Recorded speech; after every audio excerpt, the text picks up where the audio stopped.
Hello, very good morning to all my dear students. The last class we have discussed about the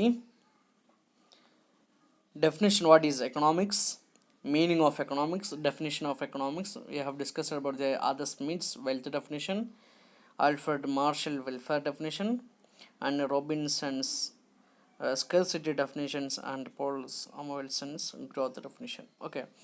4 ഡെഫിനിഷനാണ് ഇപ്പോൾ നമ്മൾ കഴിഞ്ഞ ക്ലാസ്സുകളിൽ discuss ചെയ്തിട്ടുള്ള factors അല്ലേ.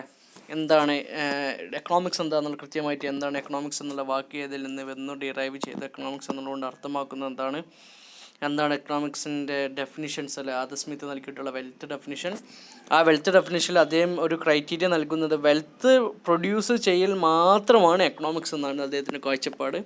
പിന്നീട് ആൽഫ്രഡ് മാർഷലിലേക്ക് എത്തിയപ്പോൾ വെൽത്ത് മാത്രമല്ല മാൻകൈൻഡിന് കൂടി പ്രാധാന്യം കൊടുക്കണം, മനുഷ്യനും കൂടി പ്രാധാന്യമാണ്, അതുകൂടി ഉള്ളതാണ് എക്കണോമിക്സ് എന്നുള്ള അദ്ദേഹത്തിൻ്റെ ഡെഫിനിഷൻ വന്ന് മാർഷലിൻ്റെ ഡെഫിനിഷൻ വന്നു. ദെൻ റോബിൻസൺസിൻ്റെ സ്കേഴ്സിറ്റി ഡെഫിനിഷൻ, അതായത് മനുഷ്യൻ്റെ ആവശ്യങ്ങളൊക്കെ അൺലിമിറ്റഡ് ആണ്, പക്ഷേ നമുക്കുള്ള റിസോഴ്സ് വളരെ ലിമിറ്റഡ് ആണ്. അതുകൊണ്ട് ഈ റിസോഴ്സുകൾക്കൊക്കെ അൾട്ടർനേറ്റീവ് യൂസസ് ഉണ്ട്. അതുകൊണ്ട് നമുക്ക് മുന്നിലുള്ള എക്കണോമിക് പ്രോബ്ലം എന്നുള്ളത് ഏറ്റവും അർജൻസി ആയിട്ടുള്ള ആവശ്യത്തിന് വേണ്ടിയിട്ട് ഈ റിസോഴ്സുകൾ ഉപയോഗിക്കുക എന്നുള്ളതാണ് ഏറ്റവും ഇമ്പോർട്ടൻ്റ് എന്നുള്ളതാണ്. അത് അദ്ദേഹത്തിൻ്റെ കാഴ്ചപ്പാട്. ദെൻ ഗ്രോത്ത് ഡെഫിനിഷൻ അല്ലെ പോൾ സാമുവൽസൺ അദ്ദേഹത്തിന് പറഞ്ഞതാണ് എന്ത്, ഗ്രോത്ത് ഡെഫിനിഷൻ ഫ്യൂച്ചറിനെ കൂടി കണക്കാക്കിയിട്ട് വേണം എക്കണോമിക്സിനെ പരിഗണിക്കുമ്പോൾ, ഈ റിസോഴ്സുകളും കാര്യങ്ങളൊക്കെ ഉപയോഗിക്കുമ്പോൾ ഫ്യൂച്ചറിനെ കൂടി എന്ത് ചെയ്യണം, പരിഗണിക്കണം എന്നുള്ള രീതിയിലായിരുന്നു. നെക്സ്റ്റ് ആണ് branches of economics. Micro economics, macro economics നമ്മൾ ഡിസ്കസ് ചെയ്തു അല്ലെ, അതിൻ്റെ ഡിഫറൻസ് കൂടെ ഡിസ്കസ് ചെയ്തു. അപ്പോൾ ഇത്രയും കാര്യങ്ങളാണ് കഴിഞ്ഞ ക്ലാസ്സിൽ നമ്മൾ ഡിസ്കസ് ചെയ്തത്. ഇനി നമുക്ക് നോക്കാനുള്ളത് എന്താണ് മാനേജീരിയൽ എക്കണോമിക്സ് എന്നുള്ളതാണ്. അപ്പോൾ വളരെ പ്രധാനം, നമ്മൾ സബ്ജക്റ്റിലേക്ക് കടന്നു, എക്കണോമിക്സ് എന്നുള്ളതിൽ നിന്ന് വിട്ടു മാനേജീരിയൽ എക്കണോമിക്സിലേക്ക് സ്പെഷ്യലൈസ് ചെയ്യാൻ പോകണം. എന്താണ് മാനേജീരിയൽ എക്കണോമിക്സ് എന്നുള്ളത്? The basic function of management of a business is to achieve the objectives of this organisation അല്ലേ.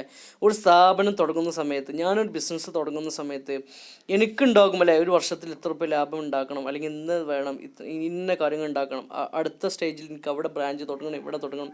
നമ്മൾ ഒരുപാട് പ്ലാനും ഒബ്ജക്റ്റീവ്സുമായിട്ടാണ് മുന്നോട്ട് പോവുക. അപ്പോൾ മാനേജ്മെൻറ്റിൻ്റെ ലക്ഷ്യം എന്ന് പറഞ്ഞാൽ ഈ ഒബ്ജക്റ്റീവ്സിനെ ഫുൾഫിൽ ചെയ്യുക എന്നുള്ളതാണ് അവരുടെ മുന്നിലുള്ള ലക്ഷ്യം എന്ന് പറഞ്ഞാൽ.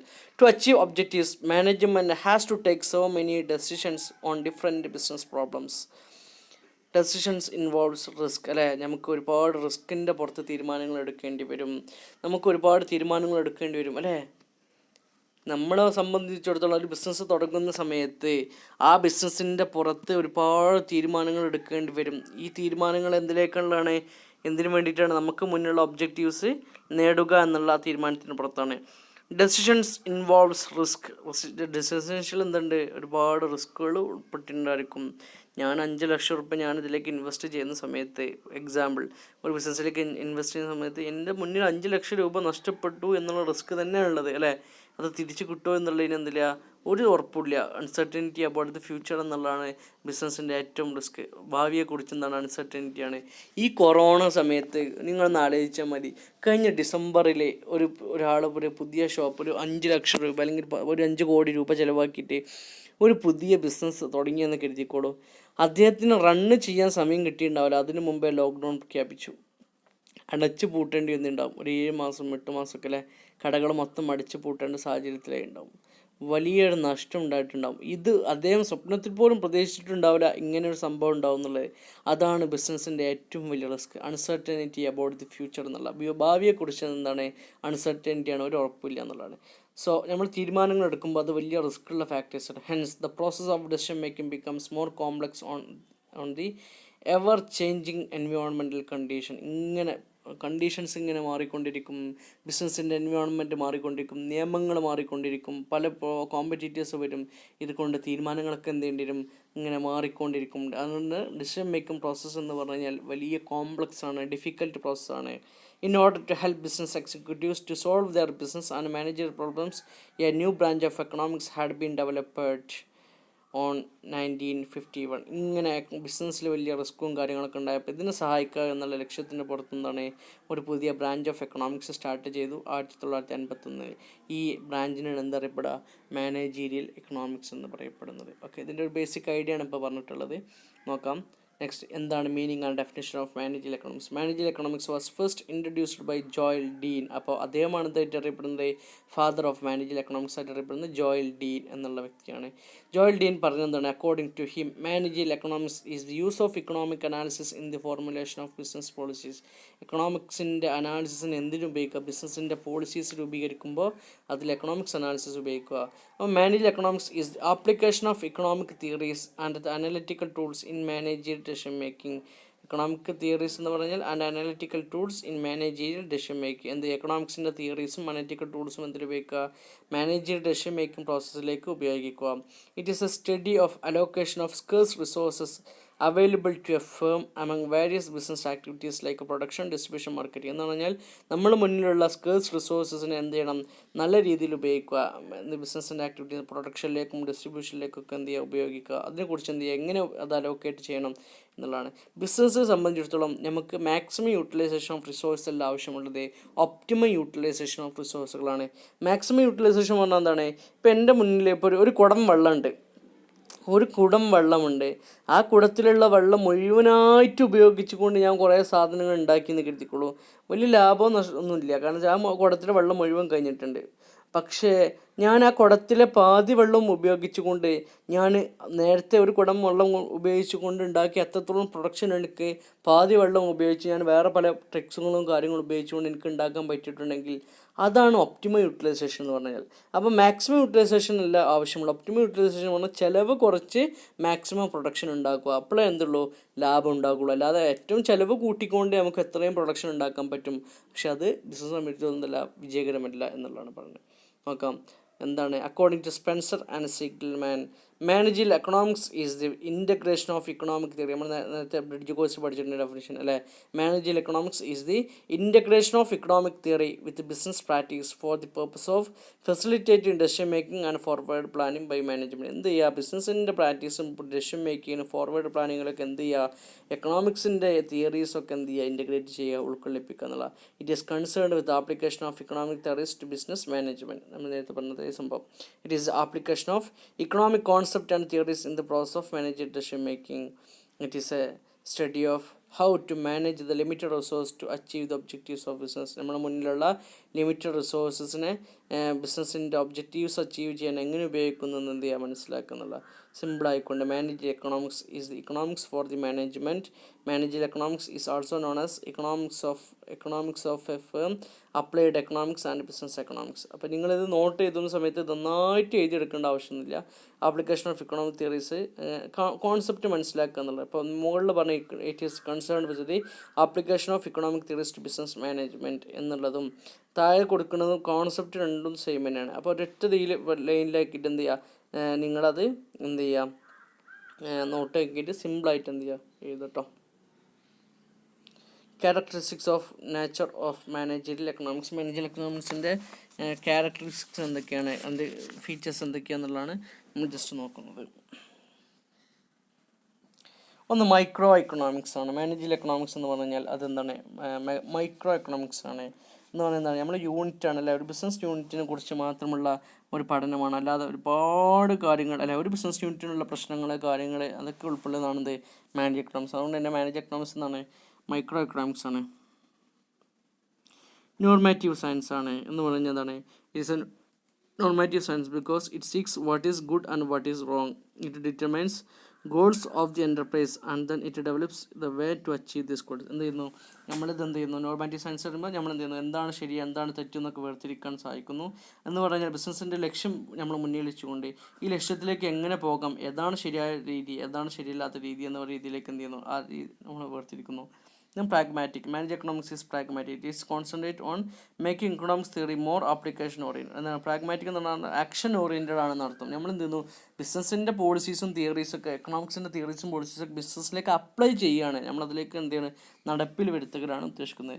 ഞാൻ പ്രിസ്ക്രിപ്റ്റീവ് ആണ്. Manage economics is prescriptive rather than descriptive. വലുതാക്കിയിട്ടില്ല, നമ്മൾ പ്രിസ്ക്രിപ്ഷൻ പോലെ ചെറിയ ചെറിയ രീതിയിലേക്ക് സ്മാൾ നമ്മൾ പറയല്ലോ ചെറിയ പ്രിസ്ക്രിപ്ഷൻ രൂപത്തിലേക്ക് എന്ത് ചെയ്യും നൽകുന്നു എന്നുള്ളതാണ്.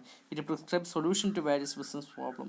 ഓരോ പ്രോബ്ലത്തിനും ആവശ്യമായിട്ടുള്ള എന്താണ് പരിഹാരം, ഓരോന്നിനും ആവശ്യമായിട്ടുള്ള പരിഹാരമാണ് എന്ത് ചെയ്യുക നൽകുക. അല്ലാതെ എല്ലാത്തിനും കൂടി ഒറ്റ സൊല്യൂഷൻ എന്നുള്ളതല്ല, ഓരോന്നിനും എന്ത് ചെയ്യുന്ന കൃത്യമായ പരിഹാരം കണ്ടെത്താൻ സഹായിക്കുന്നു. ദെൻ കാരക്ടറിസ്റ്റിക്സ് ആണ് യൂസ് ഓഫ് മാക്രോ എക്കണോമിക്സ്. എന്ത് ചെയ്യുന്നു, മാക്രോ എക്കണോമിക്സിൻ്റെ തിയറീസ് എന്ത് ചെയ്യുന്നു, ബിസിനസ്സിലേക്ക് അപ്ലൈ ചെയ്യുന്നു, യൂസ് ചെയ്യുന്നു, ഉപയോഗിക്കുന്നു എന്നുള്ളതാണ്. Use of theory of firm, അതായത് നമ്മളൊരു തിയറി ഓഫ് ഫേം, ഒരു ബിസിനസ് സ്ഥാപനത്തിൻ്റെ തിയറീസും കാര്യങ്ങളും എന്ത് ചെയ്യുന്നു, യൂസ് ചെയ്യുന്നു. മാനേജ്മെൻറ്റ് ഓറിയൻറ്റഡ്, എന്താണ് മെയിൻ എന്ന് പറഞ്ഞാൽ main aim of manage economics is to help the management in taking correct decisions and preparing plans and policies for ഫ്യൂച്ചറിലേക്ക് ആവശ്യമായിട്ടുള്ള തീരുമാനങ്ങളും കാര്യങ്ങളും എന്ത് ചെയ്യുക, എടുക്കാൻ സാധിക്കുന്നു. Then multi disciplinary and it is arts and science, ആർട്ടും ആണ് സയൻസ് കൂടിയാണ്. ഇത്രയും കാര്യങ്ങളാണ് ഇതിലുള്ളത്, നമ്മുടെ ഇതിലുള്ളത്. അതെ, മൾട്ടി ഡിസിപ്ലിനറി മാനേജ് എക്കണോമിക്സ് എന്തിലേക്ക് ഉപയോഗിക്കുന്നു, mathematics, statistics, operational research, accounting, finance, ഇവിടെയൊക്കെ എന്ത് ചെയ്യുന്നുണ്ട്, എക്കണോമിക്സിൻ്റെ തിയറീസ് നമുക്ക് ഉപയോഗിക്കേണ്ടി വരുന്നുണ്ട്.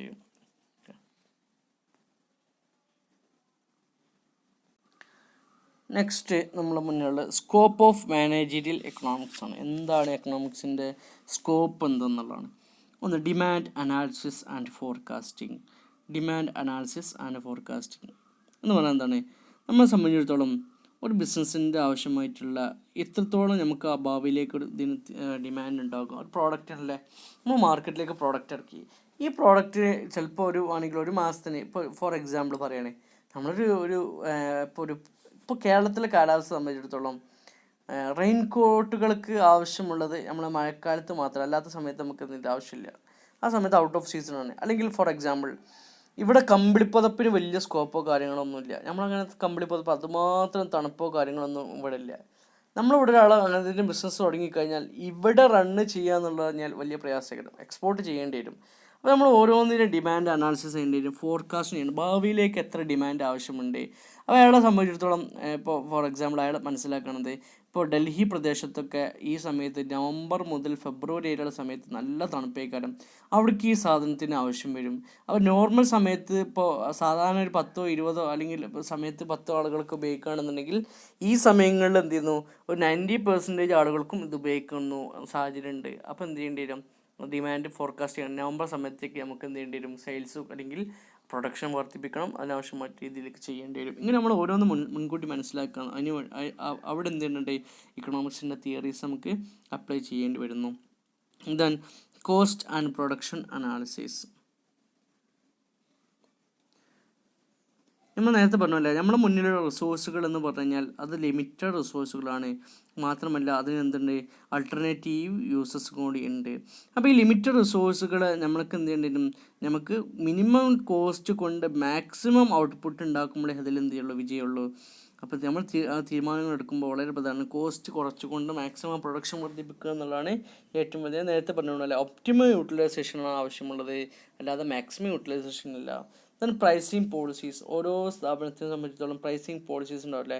ചില സ്ഥാപനങ്ങൾ നോക്കിയിട്ടുണ്ടായിരിക്കും, ഫസ്റ്റ് പ്രോഡക്റ്റ് എടുക്കുമ്പോൾ ഭയങ്കര വിലയൊക്കെ, പിന്നെ കുറച്ച് കൊണ്ടുവരുന്നു.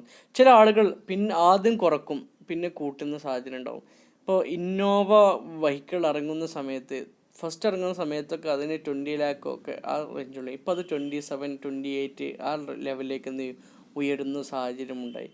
ആപ്പിൾ ഐഫോണുകൾ ആദ്യം ഇറങ്ങുന്ന സമയത്ത് ഉയർന്ന വിലയ്ക്കാർ അല്ലേ, 1,00,000 രൂപ, 75,000 രൂപ ഒക്കെ ഉണ്ടാകും അതിനുള്ള വില. പിന്നെ എന്ത് ചെയ്യുന്നു, ക്രമേണ അത് കുറച്ചുകൊണ്ടിരുന്നു. ഇത് ഓരോ സ്ഥാപനങ്ങൾക്ക് ആവശ്യമായിട്ടൊരു പ്രൈസിങ് പോളിസീസ്, അത് ഓരോ മാർക്കറ്റിനനുസരിച്ചൊക്കെ നോക്കിയിട്ടാണ് എന്ത് ചെയ്യാൻ തീരുമാനിക്കുന്നത്. അപ്പോൾ അവിടെ എന്തുണ്ട്, എക്കണോമിക്സിൻ്റെ തിയറീസ് എന്ത് ചെയ്യേണ്ടത്, അപ്ലൈ ചെയ്യുന്നുണ്ട്. ദെൻ സ്റ്റഡി ഓഫ് മാർക്കറ്റ്, ഓരോ മാർക്കറ്റുകളെ കുറിച്ച് പഠിക്കുക. നമ്മൾ നേരത്തെ പറഞ്ഞില്ലേ, monopoly market, മോണോപ്പൊളിസ്റ്റിക് market, oligopoly market, perfect competition market അല്ലേ. ഈ പല ടൈപ്പ് മാർക്കറ്റുകളുണ്ടാകും. ഓരോ മാർക്കറ്റിലേക്കും ആവശ്യമായിട്ടുള്ള രീതിയിലേക്ക് നമ്മൾ പ്രവർത്തിച്ചെങ്കിൽ എന്തുള്ളൂ, മാക്സിമം സെയിൽസ് ഉണ്ടാകുള്ളൂ എന്നുള്ളതാണ്. അപ്പോൾ അദ്ദേഹത്തെ എന്തെങ്കിലും മാർക്കറ്റിനെ കുറിച്ച് കൃത്യമായിട്ട് എന്തെങ്കിലും പറയേണ്ടി വരും. മാർക്കറ്റ് കോൺസ്റ്റൻ്റ് എപ്പോഴും എപ്പോഴും കോൺസ്റ്റൻ്റ് ആയിട്ട് ഇങ്ങനെ നിൽക്കില്ല. മാർക്കറ്റ് എപ്പോഴും ചേഞ്ച് ചെയ്തുകൊണ്ടിരിക്കും. പുതിയ ആളുകൾ വരും, പുതിയ കോമ്പറ്റീറ്റേഴ്സ് വരുന്നു, പല രീതിയിൽ ആളുകളുടെ ടേസ്റ്റും പ്രിഫറൻസ് മാറുന്നു. അപ്പോൾ അതിനനുസരിച്ച് തീരുമാനങ്ങളും കാര്യങ്ങളും എടുക്കേണ്ടി വരും. അവിടെ എന്ത് ചെയ്യണം, എക്കണോമിക്സിൻ്റെ തിയറീസ് അപ്ലൈ ചെയ്യണം. Then profit management, then capital management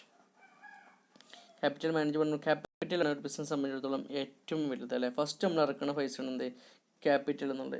എന്ന് പറഞ്ഞു കഴിഞ്ഞാൽ ക്യാപിറ്റൽ എക്സ്പെൻസീവ് ആയിട്ടുള്ളൊരു ഫാക്ടറാണ്. അപ്പോൾ ആ ക്യാപിറ്റൽ എഫിഷ്യൻ്റായിട്ട് അലോക്കേഷൻ ചെയ്യുക എന്നുള്ളതാണ് ഒരു ബിസിനസ് സംബന്ധിച്ചിടത്തോളം ഏറ്റവും വലിയ വിജയം എന്ന് പറഞ്ഞു കഴിഞ്ഞാൽ. അത് വെറുതെ ആ പൈസ കളയാന്നല്ല, അത് കൃത്യമായിട്ട് നമ്മളത് വിനിയോഗിച്ചെങ്കിൽ മാത്രമേ എന്തുള്ളൂ, മാക്സിമം റിട്ടേണൈസ് ചെയ്യാൻ പറ്റുള്ളൂ, അതിന് റിട്ടേൺ കിട്ടുള്ളൂ. അപ്പോൾ ആ രീതിയിലേക്കുള്ള ക്യാപിറ്റൽ ബഡ്ജറ്റിങ് എങ്ങനെ ഓരോന്നിലേക്ക് എങ്ങനെ വേർതിരിച്ച് വെക്കണം, ഇതിലേക്കൊക്കെ എത്ര അതിലേക്ക് എത്ര എന്നുള്ളത് കൃത്യമായിട്ട്. ഇൻവെൻട്രി മാനേജ്മെൻറ്റ് അല്ലെ, ഇൻവെൻട്രീസിനെ കൃത്യമായിട്ട് എന്ത് ചെയ്യുക, മാനേജ് ചെയ്യുക. അതായത് ലെവൽ ഓഫ് ഇൻവെൻട്രി പറ്റ കുറയാനും പാടില്ല, ഒന്നല്ല ഉയർന്ന അളവിലും ആവശ്യമില്ല. ഒപ്റ്റിമം ആയിട്ട് എന്താണ് കൊണ്ടുപോകണം. ഒപ്റ്റിമം ക്വാണ്ടിറ്റി ഓഫ് സ്റ്റോക്ക് എപ്പോൾ അവൈലബിൾ ആകണം എന്ന് പറഞ്ഞു കഴിഞ്ഞാൽ സ്ഥാപനം റോ മെറ്റീരിയൽസ് ഇല്ലാതെ നമുക്ക് പ്രൊഡക്ഷൻ നിർത്തിവെക്കുന്ന സാഹചര്യം ഉണ്ടാകാൻ പാടില്ല. റോ മെറ്റീരിയൽ കൂടുതലായിക്കൊണ്ട് നമുക്ക് നഷ്ടം ഉണ്ടാകാനും പറ്റില്ല, നാശമായിട്ട് അത് കളയാനും പറ്റില്ല. അപ്പോൾ നമ്മുടെ ലെവൽ ഓഫ് സ്റ്റോക്ക് എപ്പോൾ എന്ത് ചെയ്യണം, ഒരു ക്വാണ്ടിറ്റി ലെവൽ എപ്പോഴും ക്ലിയർ ചെയ്ത് പോകും. അപ്പോൾ ഒരു ഫോർ എക്സാമ്പിൾ നമ്മളൊരു 100 ചാക്ക് എപ്പോഴും നമ്മുടെ കയ്യിലും സ്റ്റോക്കാണ്. എന്നാൽ എന്താണ്, ഇപ്പോൾ ഒരു മാസം നമുക്ക് സുഖമായിട്ട് റൺ ചെയ്യാൻ പറ്റും. അപ്പോഴത്തേക്ക് നമുക്ക് ഇങ്ങനെ എന്ത് ചെയ്യാൻ പറ്റും, അവൈലബിൾ ആക്കാൻ പറ്റും. അപ്പോൾ നമ്മൾ സ്റ്റോക്ക് 80ലേക്കും 70ലേക്ക് എത്തുന്ന സമയത്ത് നമ്മൾ വീണ്ടും എന്ത് ചെയ്യുന്നു, സ്റ്റോക്ക് നമ്മൾ ഓർഡർ ചെയ്യേണ്ടി വരും അല്ലേ. ഒരു 50 സ്റ്റോക്ക് 100 സ്റ്റോക്കും പുറമെ 20 നമുക്ക് അഡീഷണൽ ആയിട്ടും വെച്ചിട്ട് അങ്ങനെ നമ്മൾ മെയിൻറ്റെയിൻ ചെയ്ത് കൊണ്ടുപോകുമ്പോൾ ബിസിനസ് എന്ത് ചെയ്യില്ല, എപ്പോഴും ഒരു സ്റ്റേബിൾ ആയിക്കൊണ്ട് റൺ ചെയ്യാൻ പറ്റുള്ളൂ. ദെൻ ബിസിനസ്സിൻ്റെ സൈക്കിൾ. ബിസിനസ് സൈക്കിൾ എന്ന് പറഞ്ഞു കഴിഞ്ഞാൽ എന്താണ്, ബിസിനസ് സംബന്ധിച്ചിടത്തോളം മെയിൻ ആയിക്കൊണ്ട് 4 രീതിയിലാണ് ഫേസസ് വരുന്നത്. അതിൻ്റെ ഇൻട്രൊഡക്ഷൻ സ്റ്റേജ് ഉണ്ടായിരിക്കും, ദെൻ ഗ്രോത്ത് സ്റ്റേജ് ഉണ്ടായിരിക്കും, ബൂം സ്റ്റേജ് ഉണ്ടായിരിക്കും, ദെൻ ഡിപ്രഷൻ സ്റ്റേജ് ഉണ്ടായിരിക്കും, അത് റിസഷൻ സ്റ്റേജ് ഉണ്ടായിരിക്കും. നമുക്ക് ഡിസ്കസ് ചെയ്യാം. അപ്പോൾ ഓരോ സ്റ്റേജിലേക്കും ഡിഫറെൻ്റ് ആയിട്ടുള്ള രീതിയിലേക്കും കാര്യങ്ങൾ വരിക. അപ്പോൾ ഇങ്ങനെ ഓരോ സ്റ്റേജും കൃത്യമായിട്ട് എന്ത് ചെയ്യുക, അനലൈസ് ചെയ്യുക. അവിടെയൊക്കെ എന്തുണ്ട്, മാനേജ് എക്കണോമിക്സ് നമുക്ക് അപ്ലൈ ചെയ്യാൻ പറ്റും. ദെൻ ഒറ്റ കാര്യം നോക്കാം, difference between economics and manage economics. Economics formulate laws അല്ലെ, എക്കണോമിക്സ് എന്ന നിയമങ്ങൾ ഉണ്ടാക്കുമ്പോൾ മാനേജ് എക്കണോമിക്സ് എന്നാണ് ഈ നിയമത്തെ ഡെസിഷൻ മേക്കിങ്ങിലേക്കും മറ്റു കാര്യങ്ങളൊക്കെ അപ്ലൈ ചെയ്യുന്നു. Apply such laws to the decision making in business. Then it deals with both micro and macro aspects അല്ലേ. എക്കണോമിക്സിൽ മൈക്രോയും മാക്രോയും നമുക്ക് ഡീൽ ചെയ്യേണ്ടി വരും. പക്ഷേ മാനേജൽ എക്കണോമിക്സിൽ കൂടുതലായിട്ടും എന്താണ്, മൈക്രോ ആസ്പെക്ട്സുകളാണ് ഡീൽ ചെയ്യുന്നത്. ദെൻ മൂന്നാമത്തെ deals with all theories of distribution, name, rent, wage, interest and profit. മറ്റൊരു എന്താണ്, deals with profit theory only. ഇവിടെ എല്ലാ തിയറീസ് എക്കണോമിക്സിൽ എല്ലാ തിയറിയും ഡീൽ ചെയ്യുമ്പോൾ മാനേജ് എക്കണോമിക്സിൽ ഇത് മാത്രമേ ഉള്ളൂ, പ്രോഫിറ്റ് തിയറി മാത്രമേ ഡീൽ ചെയ്യുന്നുള്ളൂ. പോസിറ്റീവ് ആൻഡ് നോർമാറ്റീവ് സയൻസ് ആണെങ്കിൽ മാനേജ് എക്കണോമിക്സ് എന്നാണ് ഒരു നോർമാറ്റീവ് സയൻസ് മാത്രമാണ്. ദെൻ ഡീൽസ് വിത്ത് തിയറിറ്റിക്കൽ ആസ്പെക്ട്സ് ആണെങ്കിൽ ഇവിടെ ഡീൽസ് വിത്ത് പ്രാക്ടിക്കൽ ആസ്പെക്ട്സ്. ഈ തിയറീസിനെ മാനേജ് എക്കണോമിക്സ് എന്ത് ചെയ്യുന്നു, ബിസിനസ്സിലേക്ക് അപ്ലൈ ചെയ്യുകയാണ്. അപ്പോൾ പ്രാക്ടിക്കൽ ആസ്പെക്ട്സിലാണ് ഡീൽ ചെയ്യുന്നത്. Then deals with the theory it study of both the firm and individual ആണെങ്കിൽ മറ്റൊരു study of the problems of firm ഓൺലിയാണ്. മാനേജ് എക്കണോമിക്സിൽ ബിസിനസ്സിൻ്റെ പ്രശ്നങ്ങൾ മാത്രമേ എന്ത് ചെയ്യുള്ളൂ, പഠിക്കുള്ളൂ. മറ്റൊരു മനുഷ്യൻ്റെയും ബിസിനസ്സിൻ്റെയും പ്രശ്നങ്ങൾ പഠിക്കുമ്പോൾ ഇവിടെ എന്ത് ചെയ്യുള്ളൂ, study of the problems of firm only. Then considered only the economic factor, considers only the economic factors. Economic factors മാത്രമേ കൺസിഡർ ചെയ്യുള്ളൂ. ഇവിടെ എക്കണോമിക് ആൻഡ് നോൺ എക്കണോമിക് ഫാക്ടേഴ്സും എന്ത് ചെയ്യും, മാനേജ് എക്കണോമിക്സിൽ കൺസിഡർ ചെയ്യും. ഇറ്റ് സ്റ്റഡീസ് ഹ്യൂമൻ ബിഹേവിയർ ആണെങ്കിൽ it studies manager behaviour. Then എക്കണോമിക്സിന് വൈഡ് സ്കോപ്പ് ഉണ്ടെങ്കിൽ മാനേജ് എക്കണോമിക്സ് ലിമിറ്റഡ് സ്കോപ്പേ ഉള്ളൂ. കാരണം എന്താണ്, ഈ പറയുന്ന ബിസിനസ്സിൻ്റെ ഉള്ളിലുള്ള ഫാക്ടേഴ്സ് മാത്രമേ എന്ത് ചെയ്യുള്ളൂ, അതിലൂടെ പരിഗണിക്കുകയുള്ളൂ. ഇത്രയും കാര്യങ്ങളാണ് ഇതിലൂടെ ഉള്ളത്. ബാക്കി നമുക്ക് എന്ത് ചെയ്യാം, അടുത്ത ക്ലാസ്സിൽ ഡിസ്കസ് ചെയ്യാം. അപ്പോൾ നമ്മൾ ഡിസ്കസ് ചെയ്തിട്ടുള്ളത് എക്കണോമിക്സും മാനേജ് എക്കണോമിക്സും നമ്മൾ ഡിഫറൻസ്, സ്കോപ്പ് എന്താണ് ഡിസ്കസ് ചെയ്തു. Then characters of manage economics, manage എക്കണോമിക്സിൻ്റെ ഡെഫിനിഷൻ ഡിസ്കസ് ചെയ്തു. എന്താണ് മാനേജ് എക്കണോമിക്സ് എന്നുള്ളത് സിമ്പിളായിട്ട് പറഞ്ഞു ചെയ്തു. ഓക്കെ, ഇത് ക്ലാസ് റിപ്പീറ്റ് ചെയ്ത് കേൾക്കുക. 2-3 പ്രാവശ്യം നിങ്ങൾ കേൾക്കുമ്പോൾ എന്ത് ചെയ്യും, നിങ്ങൾക്ക് കൃത്യമായിട്ട് മനസ്സിലാവും. എന്തെങ്കിലും ഡൗട്ട് ഉണ്ടെങ്കിൽ നിങ്ങൾക്ക് എന്ത് ചെയ്യാം, ചോദിക്കാം. Okay, thank you so much.